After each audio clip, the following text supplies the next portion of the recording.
नमस्कार प्यारे बच्चों, मैं विजय। बच्चों, बहुत दिनों से एब्स्ट्रैक्ट अलजेब्रा अमूर्त बीजगणित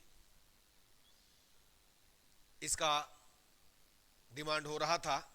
बहुत सारे बच्चे जो है मांग कर रहे थे। ये बीएससी फर्स्ट ईयर में है ना, अलग अलग यूनिवर्सिटी में अलग अलग है प्यारे बच्चों। बीएससी फर्स्ट ईयर में भी है और बीएससी सेकेंड ईयर में भी है, और इसी का थोड़ा high level BSc final year में है। तो मैं आज स्टार्ट कर रहा हूं ग्रुप थ्योरी, जिसको कि अमूर्त बीजगणित के अंतर्गत माना जाता है। ठीक है प्यारे बच्चों, तो ग्रुप क्या है, समूह क्या है, ये है ना छत्तीसगढ़ के यूनिवर्सिटी में ये जो है बीएससी फर्स्ट ईयर में है, और यही बाहर जैसे कि एमपी में है या और कहीं पर है ना बीएससी सेकेंड ईयर में है। ठीक है प्यारे बच्चों, तो चलिए कहीं भी रहे उससे कोई दिक्कत नहीं है, आपको तो पढ़ना है, चाहे फर्स्ट ईयर में हो चाहे सेकेंड ईयर में हो। ठीक है, तो आज हम शुरुआत कर रहे हैं ग्रुप थ्योरी, समूह सिद्धांत। सबसे पहले हम जानेंगे द्विचर संक्रिया, ठीक है, बाइनरी ऑपरेशन। फिर उसके बाद द्विचर बीजगणित के बारे में, और उसके बाद हम बताएंगे समूह की परिभाषा, और यहीं से आपका शुरुआत हो जाएगा प्यारे बच्चों। इसमें थोड़ा थ्योरम है, शुरुआत से जो बता रहा हूं उसको ध्यान रखते जाइए, है ना, कंसेप्ट को पकड़ते जाना है, फिर सब समझ में आना है प्यारे बच्चों, बहुत ही सरल लगेगा। ठीक है, थ्योरम भी इजी है, यदि आपको कंसेप्ट मालूम है थ्योरम आसानी से समझ में आएगा। ठीक, तो चलिए शुरुआत करते हैं, देखते हैं आज की क्लास आपको क्या मिलता है। सबसे पहले ये देखिए, द्विचर या द्विआधारी संख्या, ये बाइनरी ऑपरेशन के बारे में बात कर रहे हैं बच्चों। हमारे पास एक समुच्चय है S cross S. S cross S का मतलब क्या समझिए, कार्तीय निर्देशांक, कार्टेशियन प्रोडक्ट, जानते हो ना।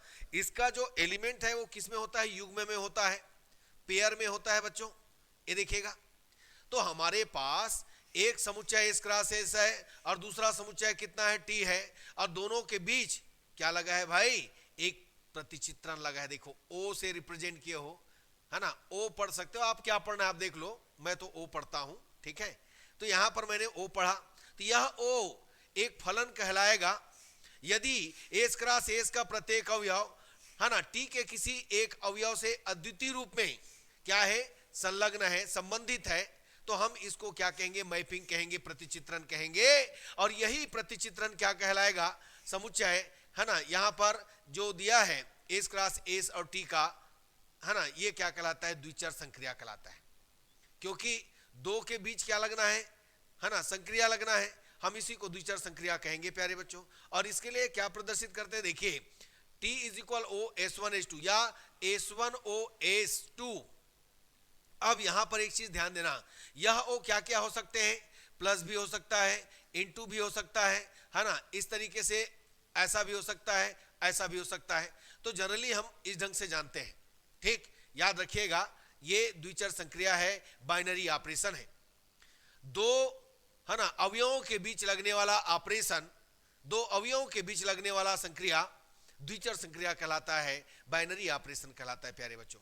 और इसी में बीजी संरचना की बात करूं तो एल्जेब्रिक स्ट्रक्चर, बीजी संरचना क्या होता है, मान लेते हैं कैपिटल जी, अरिक्त समुच्चय, अरिक्त, इसका मतलब क्या समझे, इसके अंदर कोई ना कोई अवयव प्रेजेंट है, नॉन इम्प्टी, है ना, इम्प्टी नहीं है, खाली नहीं है, अरिक्त है, मतलब इसके अंदर कोई ना कोई एलिमेंट है। ठीक है, जी के अंदर हम असंख्य एलिमेंट ले सकते हैं यदि अरिक्त है तो, जो एक या, है ना, एक से अधिक द्विचर संक्रियाओं से सुसज्जित है। ठीक है, और यह द्विचर संक्रिया क्या है भाई, ये देखिए, स्टार प्लस इंटू ओ, और इस ढंग से प्लस, और इस ढंग से क्रॉस, है ना, यूनियन, इंटरसेक्शन, ये देखिए कंजक्शन, इंटरजेक्शन, यानी इस ढंग से है। हम इस पूरे को क्या कहते हैं, द्विचर संक्रिया कहते हैं। और इसी को मैं यदि समुच्चय रूप में जी स्टार लिख दिया, जी प्लस इंटू लिख दिया, जी स्टार ओ, है ना, ये देखिए कंजक्शन डिसजक्शन लिख दिया, तो ऐसे केसेस में, यानी संयोजन वियोजन, कंजक्शन डिसजक्शन का मतलब संयोजन वियोजन, तो ऐसे केसेस में हम इसको क्या कहेंगे, बीजी संरचना कहेंगे। अभी हमने दोनों बताया, केवल आपको जानकारी रखना है, ये सब एग्जाम में नहीं आएंगे। अब आपका मेन शुरू होगा ग्रुप थ्योरी, जिसमें हम ग्रुप समूह की परिभाषा बताएंगे। आइए देखते हैं समूह की परिभाषा क्या होता है। बच्चों इसके लिए हम ले लेते हैं, अभी देखिए आपने समूह में मान लो जी अरिक्त समुच्चय है, इसके अंदर जी के अंदर कोई ना कोई अवयव प्रेजेंट है और ओ द्विचर संक्रिया है, तब जियो एक समूह या ग्रुप कहलाएगा यदि निम्न अभिगृहित एग्जाम या निम्न है ना प्रतिबंधों को संतुष्ट करेगा। ठीक है, निम्न अभिगृहित को क्या करता है, संतुष्ट करता है। तो पहला अभिगृहित हम क्या लेते हैं, ये देखिएगा पहला है, ये देखिए यहां पर क्या आ जाएगा आपका पहला, इसको बोलते हैं जीवन। संवरक अभिगृहित, संवरक प्रतिबंध या संवरक नियम, क्लोजर एग्जाम। ये देखिए इसके लिए क्या होता है, क्लोजर के लिए याद रखना, आप क्या करते हो, मान लो जी आपके पास समुच्चय है, तो जी का कोई दो अवयव लीजिए, इन दोनों के बीच बाइनरी ऑपरेशन लगाइए, द्विचर संक्रिया लगाइए, और संक्रिया लगने के बाद यदि उसी का अवयव वापस आए, देखो मैंने कहा क्या कहा, यानी संक्रिया आपने लगाया और लगाने के बाद वही अवयव, मतलब वही अवयव मतलब जी के अंदर का अवयव, कोई ना कोई दूसरा अवयव हो सकते हैं, जी के अंदर का होना चाहिए, जी का अवयव ही हो तो हम कहेंगे कि यह क्या है, संवरक है, क्लोज्ड है, क्लोजर है। तो इसके लिए लेते हैं प्यारे बच्चों, मैंने लिया मान लो ए और बी, जी के अंदर कोई दो अवयव है, ये देखो बिलोंग्स टू जी, जी के अंदर दो अवयव है, तब क्या राइट करना, ए बी बिलोंग्स टू जी, और इन दोनों को आपने बाइनरी ऑपरेशन अप्लाई किया है ना, belongs to G for every A B belongs to G. यदि ऐसा आया प्यारे बच्चों, यदि ऐसा आया तो हम कहेंगे जी संवरक है, क्लोज्ड है। इस प्रकार कह देंगे जी संवरक है। चलो पहला तो हो गया, तो पहला जीवन सेटिस्फाइड करना चाहिए। अब दूसरा हम बात करेंगे साहचर्य, एसोसिएटिव एग्जाम, G2 है साहचर्य अभिगृहित, इसको कहते हैं एसोसिएटिव एग्जाम। बच्चों यहां पर आपको मालूम है ब्रैकेट को चेंज करना, ब्रैकेट को बदलना ही क्या कहलाता है, साहचर्य कहलाता है। देखिए कैसे होगा, मान लेते हैं हम तीन एलिमेंट लेते हैं, एक अवयव है ए बी और सी है, बिलोंग्स टू कितना है, जी है, तब क्या कीजिएगा, ए बाइनरी ऑपरेशन ओ है ना, B binary operation C is equal A binary operation B binary operation C for every A B C belongs to कितना, जी। ये देखो आपने क्या पाया, ये देखो ब्रैकेट ही को तो चेंज किया। यदि इस प्रकार इक्वल हुआ तो हम कहेंगे कि यह एसोसिएटिव एग्जाम को सेटिस्फाइड करता है, अतः कहेंगे साहचर्य है। जी क्या है, साहचर्य है प्यारे बच्चों, जी साहचर्य है। अब G3 की बात करेंगे, G3 क्या है, याद रखिएगा G3 है तत्समक अभिगृहित आइडेंटिटी एग्जाम, इसको कहते हैं। अब यहां पर लेते हैं, देखो ऐसे तो हम आइडेंटिटी जानते हैं, तत्समक जानते हैं, इनटू जब होता है, गुणन जब होता है तो उसके लिए 1 लेते हैं, और जब योग होता है तो उसके लिए 0 लेते हैं, और जब कुछ भी नहीं मालूम केवल बाइनरी ऑपरेशन के बारे में जान रहे हो तो उस समय ई लेते हैं। ठीक है, तो यहां पर हम क्या लेंगे, देखो कैसे लिखना है, मान लेते हैं, देखो प्रत्येक ए बिलोंग्स टू जी के लिए एक तत्समक अवयव ई बिलोंग्स टू जी का अस्तित्व इस प्रकार होता है। ये डेफिनेशन याद करना है प्यारे बच्चों, इसी के हिसाब से क्वेश्चन बनेगा। इस प्रकार है कि ए बाइनरी ऑपरेशन ई, बच्चों यदि आप तत्समक अवयव किसी अवयव के साथ ऑपरेट करते हो, लगाते हो, तो वही अवयव वापस मिलेगा, तत्समक अवयव एलिमिनेट हो जाएगा, ए मिलेगा। राइट से और लेफ्ट से हम दोनों क्या करते हैं, अप्लाई करते हैं। अब ये तत्समक है, ई यहां पर क्या है, तत्समक है। यहां पर आप जानकारी रखें, योग के लिए तत्समक क्या होता है 0। गुणन के लिए क्या होता है तत्समक, गुणन के लिए होता है प्यारे बच्चों 1, याद रखना। और कुछ नहीं मालूम है तो आप डायरेक्ट ई लगाइएगा। तो ये होता है तत्समक अभिगृहित। अब आइए हम देखते हैं चौथा G4, इसको कहते हैं प्रतिलोम अभिगृहित, इनवर्स एग्जाम। इनवर्स एग्जाम बच्चों प्रतिलोम, देखिए आपको कुछ नहीं मालूम है तो डेस लगा दीजिएगा।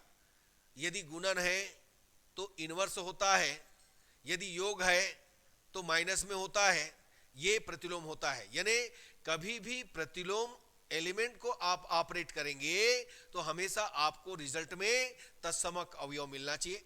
क्या मिलना चाहिए?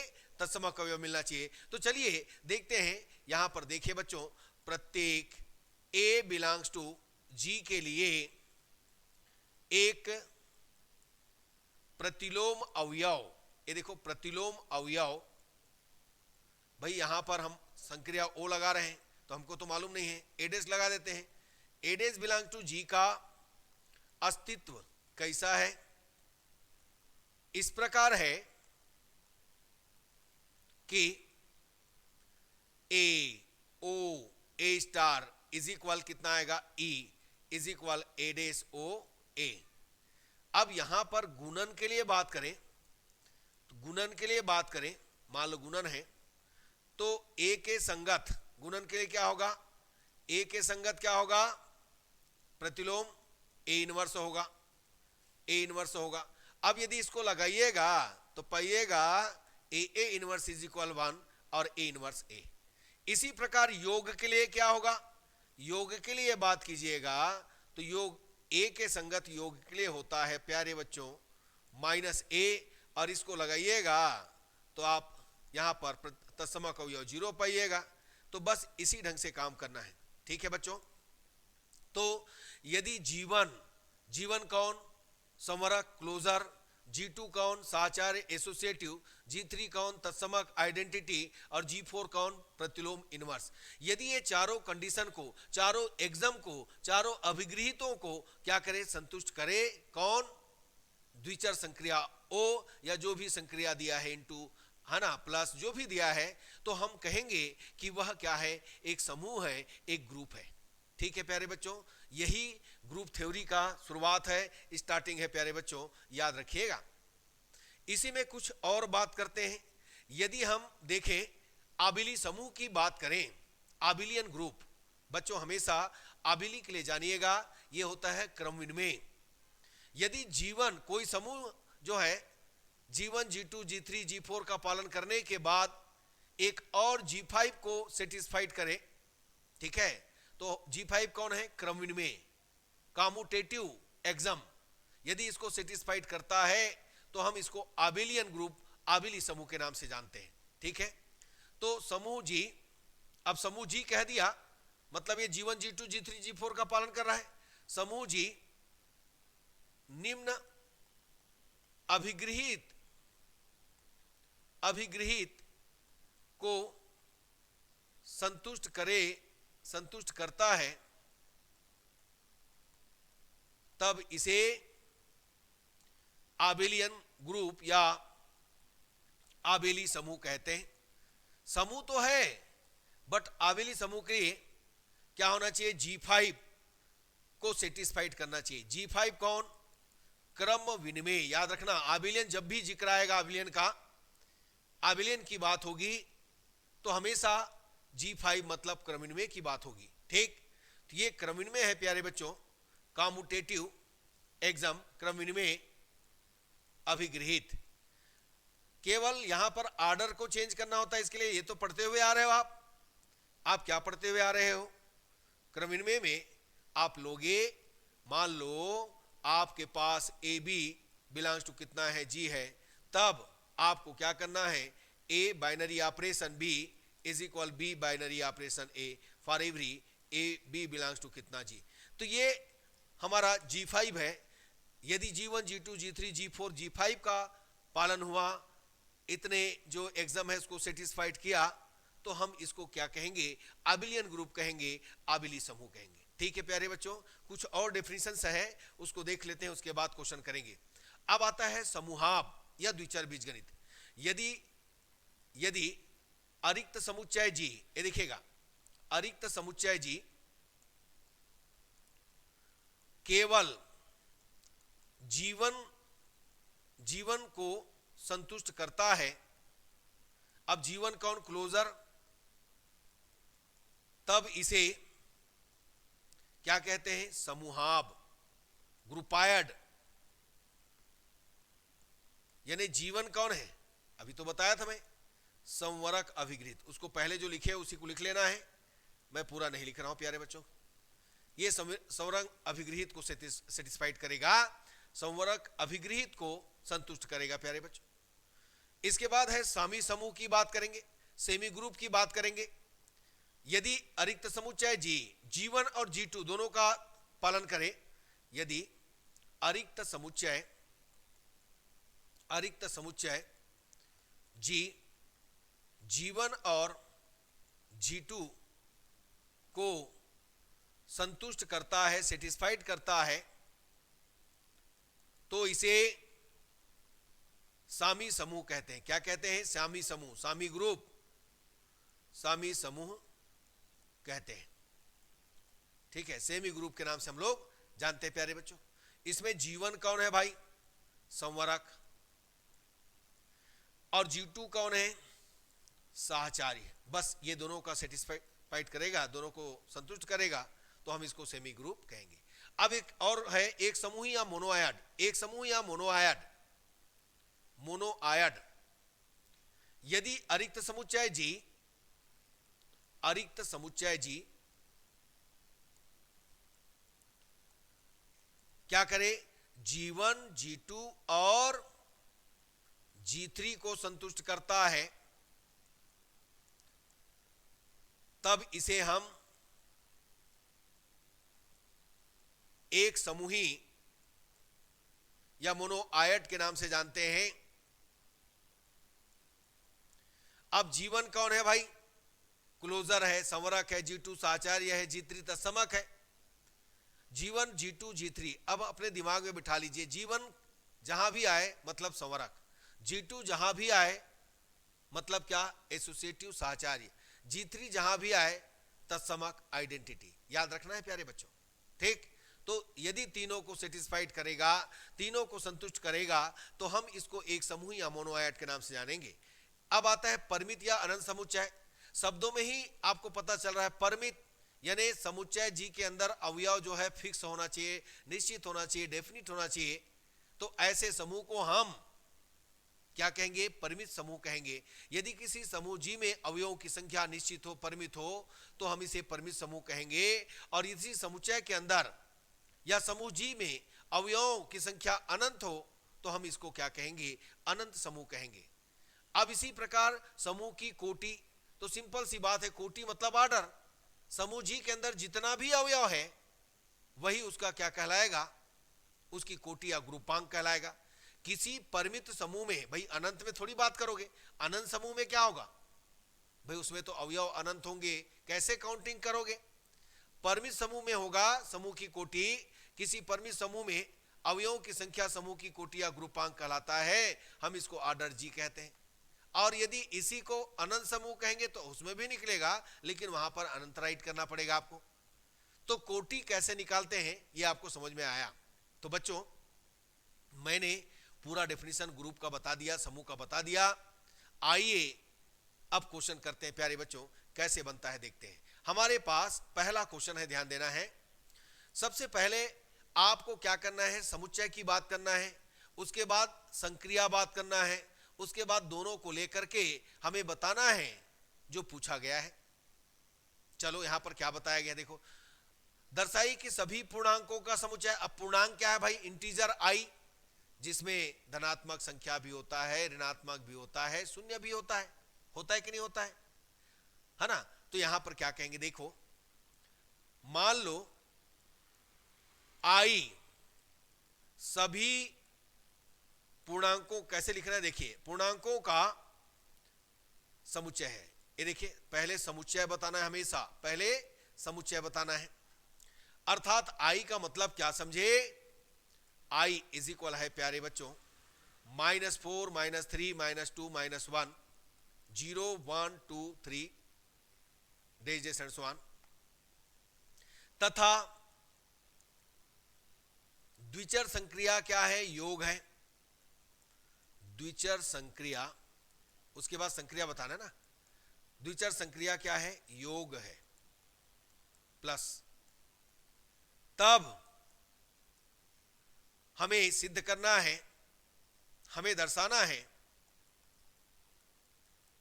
अब यहां पर देखो जी, तो जी के जगह आ गया क्या, आई, आई और यहां प्लस, ये द्विचर बीजगणित हो गया। तब हमें दर्शाना है, तब हमें दर्शाना है कि द्विचर बीजगणित आई प्लस क्या है, अनंत आबेली समूह है, अनंत आबेली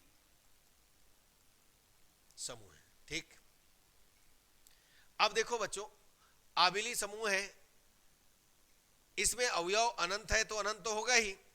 आबेली के लिए हमको G1 G2 G3 G4 G5 लाना होगा। यदि ये सेटिस्फाइड करेंगे तो कहेंगे कि अनंत आबेली समूह है। तो सबसे पहले G1 में आते हैं, ये होता है संवरक। ठीक है, संवरक अभिगृहित लिख लीजिएगा। मान लो A और B बिलोंग्स टू कितना है, I है। यानी हमने क्या माना, I के अंदर कोई भी दो अवयव लीजिए, क्योंकि उसके अंदर तो बहुत सारे अवयव है, अनंत अवयव है, A और B। अब यहां पर मैंने देखा AB belongs to I implies A plus B belongs to I for every AB belongs to I। अवश्य ही है भाई, आप 2 और 3 लो तो 2 और 3 लोगे, सॉरी G मत लिखिएगा बच्चों, I है ना, I के अंदर 2 और 3 कोई भी एलिमेंट लो, 2 + 3 इज इक्वल कितना करोगे, 5 बिलोंग्स टू कितना, I। अतः ये क्या है, संवरक है। सेटिस्फेक्शन हुआ ये। अब देखो G2 की बात करो, साहचर्य, और ऐसे भी हम पढ़ चुके हैं साहचर्यता में कि इंटीजर हमेशा साहचर्य नियम का पालन करता है, क्रमनिवय नियम का पालन करता है।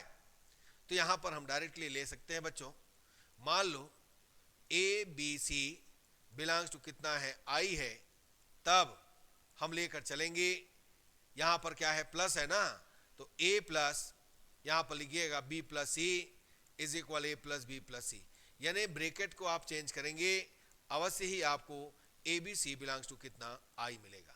यहां पर एग्जांपल दे सकते हैं 1 + 2 + 3 करके, आप यदि देना चाहें तो आप दे सकते हैं, है ना। यहां से ये देखो तो कितना आएगा, 1 + 5 और ये हो गया 6। इसी में ब्रैकेट चेंज करके ले लो तो कितना आएगा, 1 + 2 + कितना हो गया 3, तो ये हो गया 3 + 3 और ये हो गया 6, दोनों बराबर है, इसलिए सेटिस्फाइड है।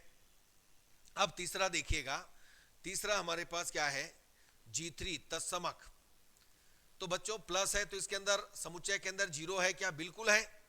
यहां पर लेंगे इस समुच्चय के अंदर 0 है, तो प्रत्येक A बिलोंग्स टू I के लिए एक तत्समक अवयव, एक तत्समक अवयव 0 बिलोंग्स टू I का अस्तित्व इस प्रकार है। कैसा है, ये देखिए A + 0 is equal A is equal 0 + A के जगह कोई भी एलिमेंट रखिएगा I के अंदर का, वापस वही मिलेगा, तो ये तत्समक हो गया। अब G4 की बात करो, प्रतिलोम, प्रतिलोम तो प्लस के संगत माइनस होना चाहिए, तो 1 है तो -1 भी है, 2 है तो -2 भी है, बिल्कुल। तो यहां पर क्या कहेंगे, प्रत्येक A बिलोंग्स टू I के लिए एक, इसको यहां पर योज्य तत्समक भी लिख सकते हो ना, योज्य तत्समक। यहां पर लिखेंगे योज्य प्रतिलोम, एक योज्य प्रतिलोम, यहां पर आएगा योज्य प्रतिलोम -A बिलोंग्स टू I का अस्तित्व इस प्रकार है। कैसा है यह अस्तित्व? इस प्रकार है कि आप क्या ले सकते हैं प्यारे बच्चों, याद रखिएगा, इस प्रकार है कि a plus minus A is equal कितना होगा? 0 is equal 0 sorry minus A plus कितना a, ठीक है ना। ये इस ढंग से काम करेगा। कोई भी अवयव रखिए 0 मिलना है। और G5 की बात कर लो, क्रमविनिमय, तो मैंने तो कहा था कि आई क्रमविनिमय नियम का पालन करता है। क्रमविनिमय, अब देखो प्रत्येक, यहां पर क्या लेंगे हम लोग, मान लो आपके पास ए बी बिलोंग्स टू कितना है? आई है। तब आप क्या लीजिएगा भाई, ऑर्डर चेंज करना ही तो क्रमविनिमय नियम है, कब है ना, क्रमविनिमय नियम है। तो a plus B is equal B plus A for every A B belongs to कितना? आई। तो बच्चों G1 G2 G3 G4 G5 का पालन किया और यह अनंत है, इसके अंदर अवयव, इसलिए हम इसको क्या कहेंगे? अनंत आबिली समूह कहेंगे। इस प्रकार आई प्लस, है ना, एक क्या है?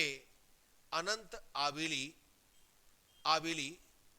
समूह है। ठीक है प्यारे बच्चों, बस इसी ढंग से आपको क्या करना है? फाइंड आउट करना है। ठीक है, चलिए बच्चों नेक्स्ट क्वेश्चन में चलते हैं, देखते हैं आपको अगला क्वेश्चन क्या दिए मिलता है। देखिएगा क्या दिया है, दर्शाइए कि सभी प्राकृत संख्याओं का समुच्चय n 1 2 3 4 5 योग संक्रिया के सापेक्ष समूह नहीं है।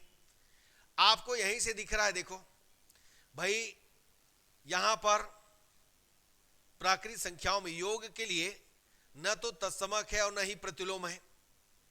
भाई योग के लिए हमको तत्समक अवयव क्या चाहिए? 0 है क्या? नहीं है। हमें प्रतिलोम के लिए क्या चाहिए? -1 -2 -3 -4 है क्या? नहीं है। इसका मतलब दोनों फेलियर है और इसलिए यह समूह नहीं है। लेकिन हमको तो इसको दिखाना पड़ेगा, तो कैसे करेंगे? मान लो n प्राकृतिक संख्याओं का क्या है? समुच्चय है। ये देखो बच्चों, समुच्चय है, अर्थात इसका मतलब क्या समझे? इसका मतलब है इसके अंदर 1 2 3 4 5 यही तो है नेचुरल नंबर, तथा संक्रिया, है ना, क्या है? संक्रिया योग है। ये देखो संक्रिया क्या है? योग प्लस है। तब हमें दर्शाना है कि n प्लस क्या है? समूह है। अब भाई हम तो अभी थोड़ी जानते हैं कि समूह है कि नहीं है ना भाई, हम तो अभी समूह लिखेंगे। यदि फेलियर होगा तो कह देंगे कि यह समूह नहीं है। अब इसके लिए प्रतिबंध की बात करते हैं। सबसे पहले लेते हैं प्यारे बच्चों जीवन। तो संवरक तो है, बिल्कुल है संवरक। यहां पर क्या लेंगे? मान लो n के अंदर, यानी ए बी बिलोंग्स टू कितना है? n है। तब हम इसके अंदर दो अवयव लेकर के चलेंगे, जैसे कि 1 और 2 दोनों का योग करेंगे तो 3 मिलेगा कि नहीं मिलेगा? बिल्कुल मिलना है। तो हम कहेंगे a plus B belongs to कितना? n for every A B belongs to n। तो ये तो क्लोजर हुआ। इसके बाद दूसरा देखिए G2 की बात करते हैं। इसको कहते हैं G2 साहचर्य, एसोसिएटिव साहचर्य। इसके लिए लीजिए, मान लो A B C belongs to कितना? n बिलोंग्स टू कितना? n है। तब क्या लीजिएगा? आपको मिलेगा बच्चों a plus B plus C is equal a plus B plus C. बिल्कुल होगा, for every A B C belongs to कितना हो गया? n। अब G3 तत्समक की बात करते हैं। तत्समक, ये देखो प्रत्येक a बिलोंग्स टू n के लिए एक तत्समक अवयव